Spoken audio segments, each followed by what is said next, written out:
How did DC go from turning one bat symbol into the largest grossing movie in America? Where does he get those wonderful toys? To watching Marvel build a superhero universe that DC should have got to first? I think the answer might be hiding in an old roller coaster queue. Before the MCU had phases, interconnected dimensions, billion-dollar characters, and enough post-credits scene to make leaving a theater before the credits are done feel socially irresponsible, DC already had blockbuster movies, iconic symbols, and actual physical worlds that you could walk into. And somehow, it still lost the lead. So while I attempt to recreate the version of DC that's here in my head, I want to figure out why it eventually stopped feeling like the coolest superhero brand. Kill Martha! The design I'm doing is only going to be 48 by 48. But before we do that, we got to go back to when Marvel wasn't king. Back when Marvel wasn't even allowed inside the castle, except the X-Men. They've always been allowed in, no question.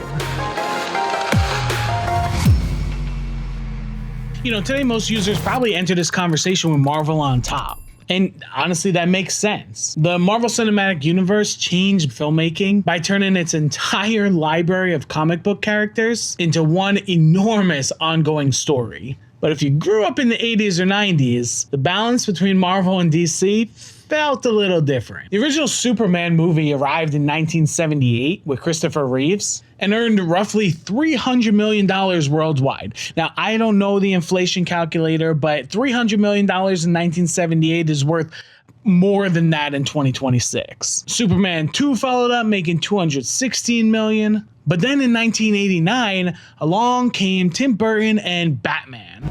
I'm Batman. Which earned about $251 million domestically and over $400 million worldwide. And yeah, that made it the #1 movie in North America during that year. Batman Returns, that made about $267 million.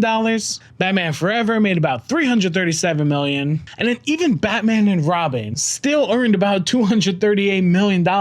Now, don't get me wrong, those numbers don't mean every DC movie was great, but it means that DC superheroes were operating as Hollywood tentpoles before anybody coined the term cinematic universe. Meanwhile, Marvel's major theatrical vision in 1986 was Howard the Duck, which earned about $38 million worldwide against a $37 million budget, but it's still success. No one laughs at a master of quack fu and I mean, Marvel eventually turned things around in 1998 with Blade and the X-Men and Spider-Man, but during most of this era, DC was not chasing Marvel. And DC wasn't just filling their movies with just random actors either.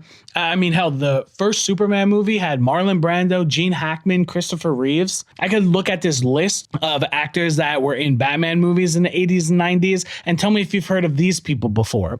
Jack Nicholson, Michelle Pfeiffer, Danny DeVito, Christopher Walken, Jim Carrey, Tommy Lee Jones, Arnold Schwarzenegger, and the Batman, George Clooney. You get the ice, I'll get the Iceman. But in all honesty, star power wasn't DC's best weapon either. I mean, I think one of its greatest weapons is that it could sell its ideas and its entire universe with basically a shape, which is convenient because 48 by 48 is not exactly a format known for subtle facial acting. I mean, when you think about it, Superman has the S, Wonder Woman has the W. Even people who don't read comic books often can look at these symbols and figure out who the character is based off of them. You know, the characters don't just have costumes, they actually have branding. You know, if you think about it, the X-Men are in New York. Captain America is in New York. Spider-Man is in New York. Superheroes like Superman have Metropolis. Batman has Gotham. These places that exist outside of our world, but are so relatable that it helps build the story around it. You know, and the movie that I think understood this the best was 1989's Batman movie with Tim Burton directing it.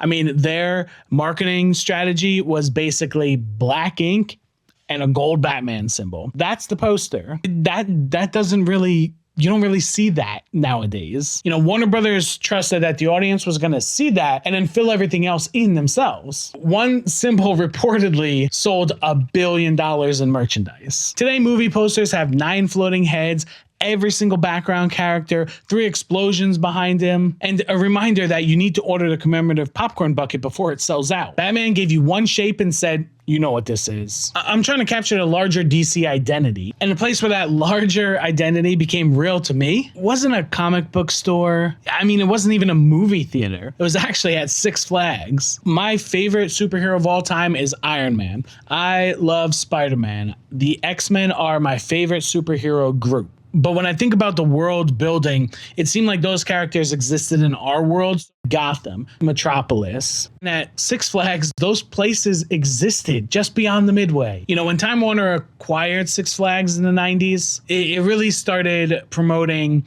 cross-brand of their Warner Brothers properties. At Great Adventure in New Jersey, the former Fun Fair became Action Town in 1992, and then Movie Town in 1993, anchored by a Batman stunt show and Batman the Ride.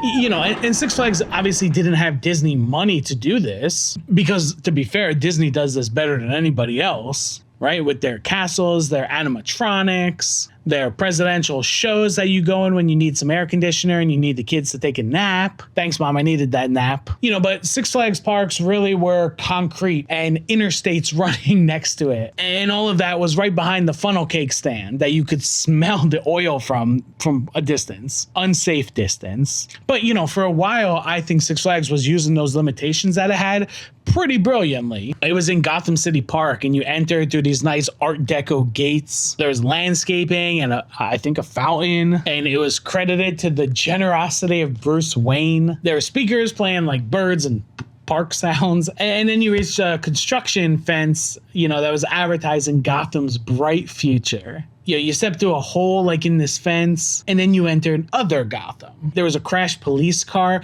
There was water dripping. It was always dripping. I don't know how they got this drip so perfect, but it was always just dripping for some reason. And then eventually you made it into the Batcave, where the roller coaster was. It may have had more narrative structure than Batman and Robin the movie. You know, some of those memories may have blended over time, but the emotion remains pretty clear. You know, DC felt like a world that you could go to. Great Adventure in New Jersey's Batman coaster opened in 1993 as the world's first inverted outside loop and roller coaster, which paired the brand with ride technology. It wasn't just Batman wallpaper on an old carnival ride. It was a ride built to advance ride technology and then use Batman's platform, which is how you make an intellectual property feel important rather than just decorative. Putting a Batman logo on a roller coaster says, hey, Batman sponsored this ride. But walking through Gotham to make it into the Batcave says Batman lives here. It might sound corny, but those are not the same experience. You know, this is one of the reasons why after I made these Batman and Superman, you know, silhouettes, I added some environmental aspects behind them. I think Gotham and Metropolis are not really optional backgrounds.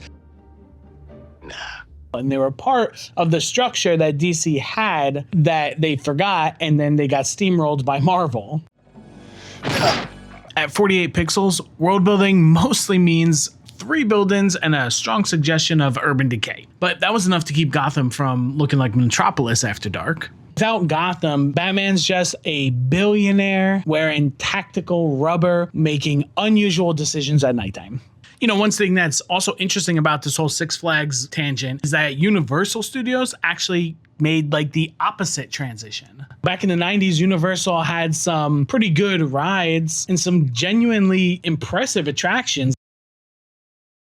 But the resort almost felt more like just a collection of impressive rides. That's why in the 90s, Universal never competed with a Disney Vacation. And then Harry Potter arrived. The Wizarding World of Harry Potter opened in Islands of Adventure in 2010. Comcast later described it as transformative, saying it produced new highs in attendance and per capita spending. I mean, Potter just didn't give Universal a successful ride. It gave proof that people are going to travel for a realized world, an immersive experience. I don't know why it took these people so long to realize Disney had been doing it for 40 years at this time, and now all of a sudden they're like, oh, maybe people want immersion? Yeah, thanks. Little late to the party. Glad you're here. You know, Harry Potter showed that people wanted to walk through Hogsmeade. They wanted to drink butterbeer. They wanted to buy a magic wand and go through that experience. How many people are spending $100 on a robe in Florida heat? Because immersion definitely destroys the human understanding understanding of fabric. Universal said that the land broke attendance records and, I mean, really helped the company outpace every other theme park operation on this entire continent in growth. You know, the success of Hogsmeade led to the creation of Diagon Alley in 2014, further Harry Potter expansions within those two, and then last year, a new Harry Potter experience inside of Epic Universe. You know, again, I don't think Epic Universe exists without the Wizarding World. This is partly my opinion, but the business trajectory is kind of hard to ignore. You know, the Potter experience taught Universal the land itself could be the attraction. Shopping, spending money could be an experience. A lot of businesses like that. You know, I think Six Flags discovered that with Gotham on a smaller scale, and then just gradually backed away from it. And I think DC was actually the one that suffered from it. And if the old Six Flags Gotham explains why I added those city backgrounds, one movie explains why I outlined the entire thing in hot pink. This leads me to my most dangerous opinion. I think Batman and Robin was ahead of its time. Not completely good, just ahead of its time. And those are two very different legal defenses. I mean, the screenplay itself is roughly 40% ice puns. You are not sending me to the corner. And, you know, that whole Bat credit card scene. $7 million. Never leave the cave without it. Let's forget about that. But I mean, visually, that movie commits. It has enormous, like, comic book colors. The villains are exaggerated. It's got ridiculous technology. The sets are stylized, and the costumes are designed to give each character a completely unmistakable silhouette. Batman looks like Batman. Robin looks like Robin. Poison Ivy looks like a poisonous plant became Cher. Mr. Freeze looks like your freezer received a defense contract. Schumacher explained that the anatomical batsuits were influenced by Greek statues and by advances in rubber molding techniques. Yeah, this journey eventually led to bat nipples. Okay, there's no way around it, but every revolution has its casualties, okay? I mean, I'm not arguing that Batman and Robin created the MCU, but a lot of things that a 1997 audience rejected from Batman and Robin later became completely acceptable when the MCU did it. You know, think about probably one of my favorite MCU movies, Thor Ragnarok. There's tons of neon color, comedy, enormous costumes, campy performances. I choose to run toward my problems and not away from them. That's what. And the villain, played by Cate Blanchett, who's wearing a antler helmet. And that movie earned approximately $855 million worldwide. You know, Deadpool put a character on screen in a bright red and black costume that was very anatomically correct. FYI, your tailor is a predator. And allowed him to act like a comic book character, get an R rating, and earn approximately $783 million on a $58 million budget. That guy knows what I'm talking about. Meanwhile, when the original X-Men movies came out, they were so nervous about what happened a few years prior to Batman and Robin that everybody dressed in black leather like they had leftover costumes from the Matrix that they needed to use. I mean, the movie even jokes about the yellow spandex. You know, Batman and Robin didn't fail because color, cam, and comic book references could never work. The movie failed because it didn't have enough restraint, but it wasn't embarrassed by the material either. And that lack of embarrassment is what helped Marvel turn a talking raccoon into mainstream movie stars. And Batman and Robin was wrong about so many things, but it was right in knowing that superhero movies did not have to spend eternity proving how dark and moody they could be. How dare you? The problem was never finding enough DC imagery. The problem was convincing all of it to share 2,304 squares.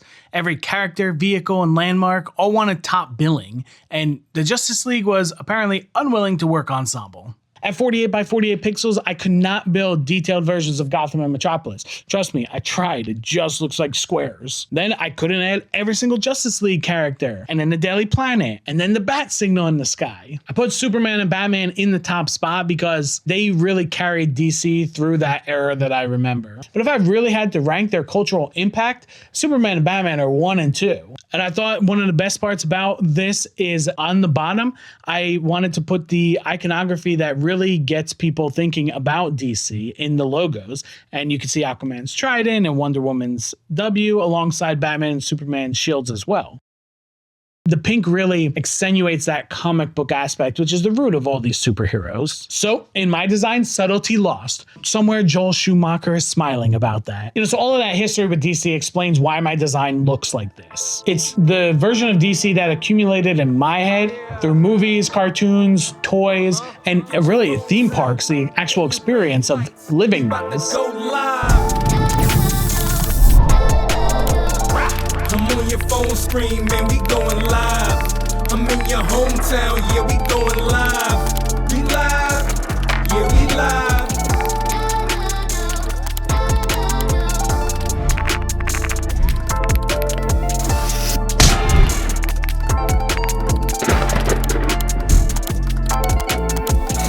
It's kinda like a rush when you're going live. No disguise, you just out there with them naked eyes.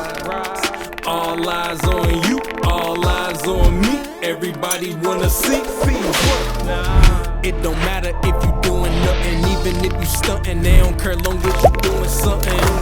Keep the camera moving, cause I'm kinda fast. It's about the time for me to make a dash.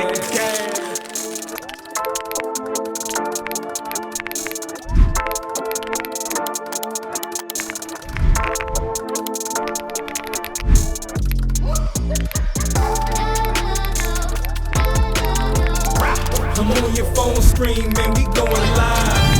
I'm in your hometown, yeah, we going live. We live, yeah, we live. Well, after 2,304 tiles, this is the final build. This is the version of DC that's been living in my head since those trips to Six Flags. Gotham, Metropolis, the heroes, the symbols. I don't think DC lost because Marvel had better characters. I don't think Batman, Superman, or Wonder Woman stopped being iconic. And I don't think the answer is simply that every old movie was good and the new movies are bad. Well, I like the new movies better. I think the answer is that DC once understood that the superheroes are more than just superheroes. The product is just an access to their worlds. So the movies gave the worlds actors and music and appearances and architecture and atmosphere. And then the marketing gave them those symbols. And then Six Flags made them physical. You could walk through Gotham, see the Batmobile, pass the Daily Planet, and feel like it all belonged to one enormous DC identity. And you could do this without somebody stopping you every 5 minutes to explain what exact multiverse you're on. Marvel eventually became dominant because it created a consistent invitation. Watch this movie, meet this character, and become part of this world that will continue next time. And DC had pieces of that decades earlier, but it never consistently protected the connective experience. So that's what I tried to recover here in my version. Not just one definitive DC universe, the feeling that all the different characters could exist inside this one connected world and somehow become cooler because they did. Maybe DC was never the king because it had the most connected timeline or the highest total box office. Maybe it felt like king because it had the strongest invitation. So I want you to tell me what made DC feel cool to you. Do you still feel like DC is the cooler superhero brand? Was it the movies, the cartoons, a comic? Maybe it was a game. Everybody loves Superman 64. Man, what is he doing? Exercises? This game isn't just bad. It's really bad. I'm not even kidding around. It's fucking horse. Or do you remember walking into those iconic DC areas in your local Six Flags? This is Roy. Tell your moms, tell your kids, Pixel Pals. Okay, let's get pixel visual. Growing channel strong, got them passing the physical in the mix. No tricks, just frames to play. Jump cuts, crossfades, flawless all the way. Let's go. It's Pixel Pals. Tell your moms, tell your kids, it's Pixel Pals.